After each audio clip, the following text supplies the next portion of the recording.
तो अनेक आवेशों के मध्य लगने वाला बल, तो इसमें मान लेते हैं यहां पर एक पॉइंट में जो है Q1 है, इधर जो है Q2 है, इधर आपका Q3 है, इधर Q4 है और यहां पर मान लो Qn। ठीक है, तो हम क्या देख रहे हैं, अनेक आवेशों के मध्य लगने वाला बल, मतलब ये जो Q1 जो आवेश है, इस Q1 आवेश पर जो है आपका बल लग रहा है, विभिन्न आवेशों के कारण जो है इस पर जो बल लगेगा उसको हम लोग देखेंगे। ठीक है, तो देख लेते हैं यहां पर जो है इसके कारण जो बल लगेगा वो इधर जाएगा। ठीक, अब चूंकि यहां पर बल लगा रहे हैं तो F बराबर ये 1 है तो यहां पर 1 लिखेंगे। अब बल कौन लगा रहा है, 2 लगा रहा है तो यहां पर 2 लिख देंगे। ठीक है, इसी प्रकार से जो है ये Q3 अगर बल लगाएगा इधर,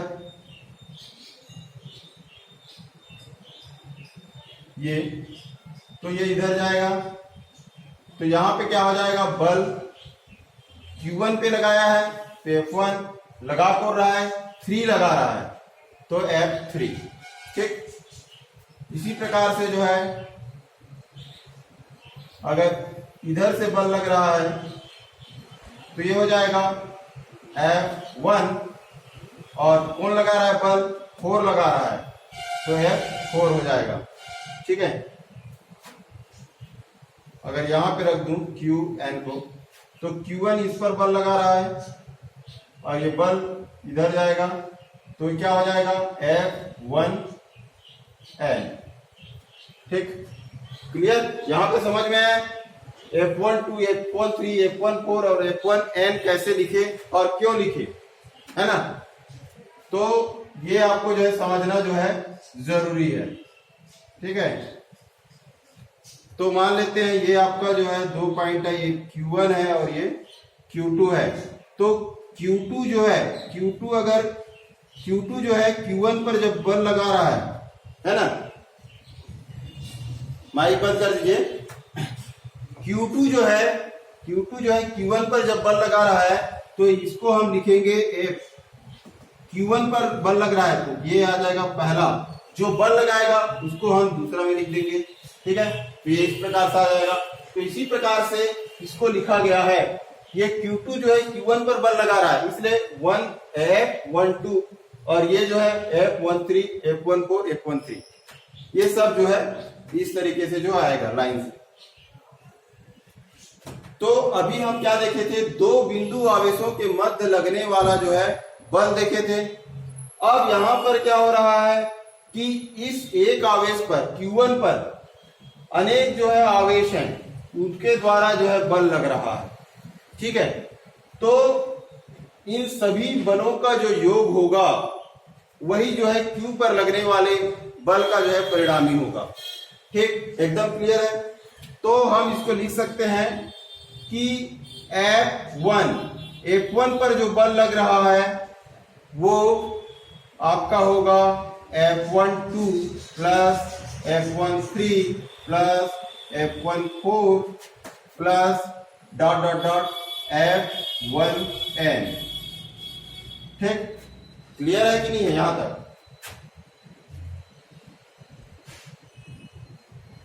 ये है ना, इसको इस तरीके से हम लिख सकते हैं। अब हम जानते हैं कि अभी कूलॉम के नियम के अनुसार जो बल लगता है वो उसका मान क्या होता है, 1/4πε0 Q1 Q2 R²। ऐसा होता है, इतना बल लगता है। तो यहां पर देखो ये 2 बिंदु है ना, Q1 और Q2 है। तो ये Q1 और ये आपका क्या है, Q2 हो गया। इसके बीच की दूरी क्या है, R है, तो R का क्या है, स्क्वायर हो गया। ठीक, तो यहां पर हम देखेंगे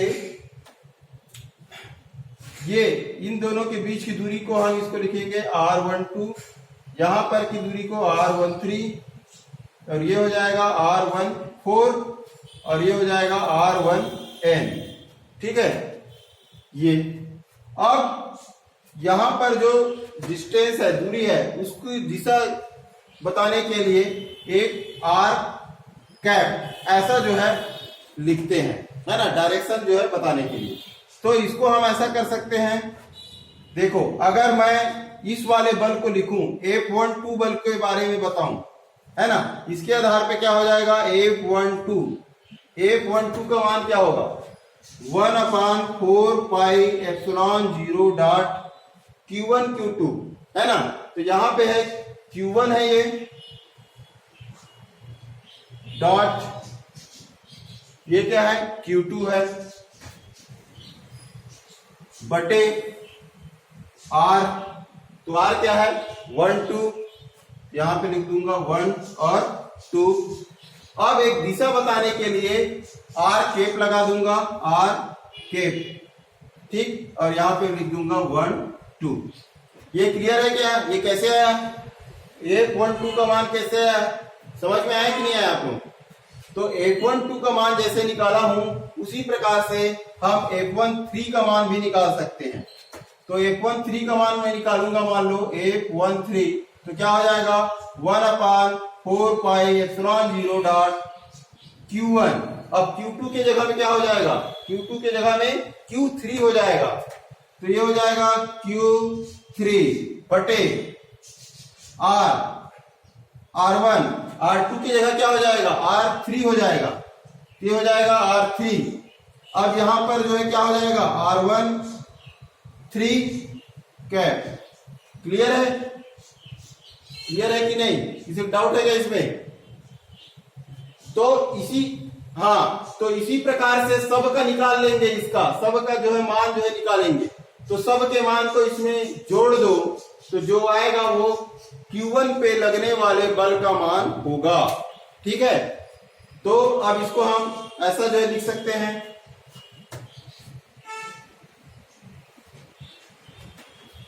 अब इसको आप जो है मान लो समीकरण नंबर 1 मान लो, और इसमें आप लिख सकते हो कि पहला Q2 के द्वारा Q1 पर लगने वाला बल, Q1 पर लगने वाला बल, तो F12 बराबर हो जाएगा 1/4πε0 डॉट Q1 Q2 बटे R12 का स्क्वायर, और यहां पर हो जाएगा R12 कैप, ठीक है, ये ऐसा, ठीक। इसी प्रकार दूसरा देखेंगे, Q3 के कारण जो है Q1 पर लगने वाला बल, ये हो जाएगा F13 बराबर 1/4πε0 डॉट Q1 Q2 बटे R13 स्क्वायर, R13 का कैप, ठीक है। इसी प्रकार तीसरा देख लो, Q4 के कारण जो है Q1 पर लगने वाला बल क्या हो जाएगा, F14 बराबर 1/4πε0 डॉट Q1 Q2 अपान R14 स्क्वायर, और R14 का जो है कैप, ठीक, ये हो गया। तो ये हो गया, मान लो इसको समीकरण 2 दे दिए, इसको 3 दे दिए, और इसको जो है 4 दे दिए। तो समीकरण 2 3 4, इसमें जो है या हम सीधा लिख सकते हैं कि समीकरण जो है समीकरण 1 में F12 F13 और F14 का मान रखने पर, अच्छा इसमें लास्ट में एक चीज और लिख लेना, QN के कारण जो है लगने वाला बल, तो ये हो जाएगा F1N बराबर 1/4πε0 डॉट Q1 QN R1N का स्क्वायर और R1N का कैप, ठीक है, यहां तक। और इतना, और जो है F1N का मान रखने पर, इतना का मान रखने पर, यहां तक दिखाई दे रहा है क्या, बोर्ड के इस किनारे तक दिखाई दे रहा है आप लोग, यहां तक? हेलो, हाँ तो मान रख देते हैं। हाँ चलिए मान रखें। अब तो F इससे बल बराबर हो जाएगा 1/4πε0 Q1 Q2 R1 2 का स्क्वायर और R1 2 का कैप, प्लस आपका हो जाएगा 1/4πε0 Q1 Q3 बटे R1 3 का स्क्वायर और R1 3 जो है कैप, प्लस 1/4πε0 Q1 Q4 बटे R1 4 का स्क्वायर और R1 4 कैप। ठीक, ये हो गया। इसी प्रकार इसको ऐसा डॉट डॉट करके लास्ट में आप लिखोगे प्लस 1/4πε0 Q1 Qn बटे R1n का स्क्वायर डॉट R1n का कैप। क्लियर यहां तक? अब इसमें सभी में देखो ये जो है कॉमन है, Q1 कॉमन है, सभी में Q1 कॉमन है और 1/4πε0 कॉमन है, तो इसको बाहर निकाल लो। तो Q1 बटे क्या हो जाएगा 4πε0। अब ब्रैकेट के अंदर क्या बचेगा?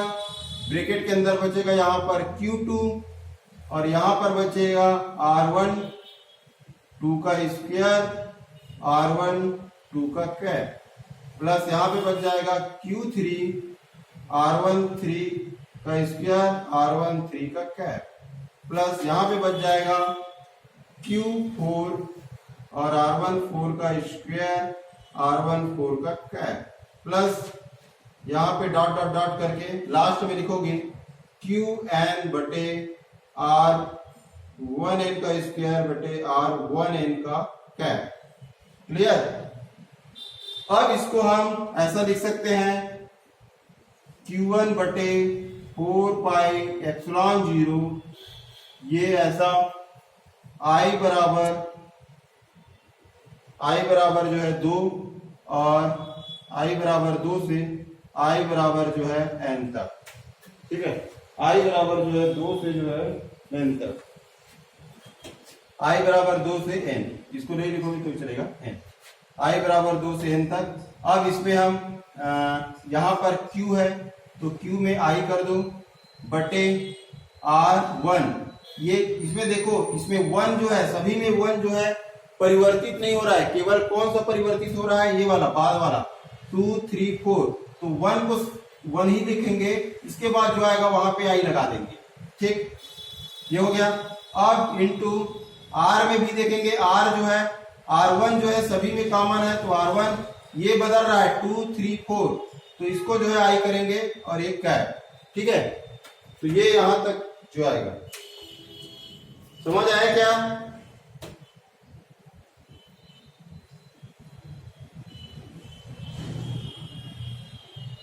हाँ, अब हाँ माइक बंद कर दीजिए। इसका मतलब क्या मैं बता रहा हूं, I बराबर 2, मतलब कि I का मान अगर 2 रखेंगे तो यहाँ पे क्या हो जाएगा Q2 हो जाएगा, यहाँ पर R12 हो जाएगा और ये R13 हो जाएगा, R12 हो जाएगा। ठीक, अब I की जगह अगर 3 रखते हैं 3, तो यहाँ पे हो जाएगा R13 और ये हो जाएगा Q3 और ये हो जाएगा 13। ठीक है, तो यहाँ पर इसीलिए I बराबर 2 से किए हैं, I बराबर 1 नहीं किए हैं, क्योंकि यहाँ पर 1 वाला नहीं है, 2 से स्टार्ट हुआ, इसलिए I बराबर 2 रखेंगे। 2 के बाद आप बढ़ाते जाओ जो भी रखना है ना, n तक रखेंगे। तो इस प्रकार से इसको जो है हम इस सिग्मा के फॉर्म में जो है लिख सकते हैं। तो ये सिग्मा का मतलब है योग। ठीक है, तो यहां तक समझ आया क्या? इसे डाउट है कि समझ आया? अच्छा, हाँ स्क्रीनशॉट ले लीजिए, है ना, स्क्रीनशॉट ले लीजिए, क्योंकि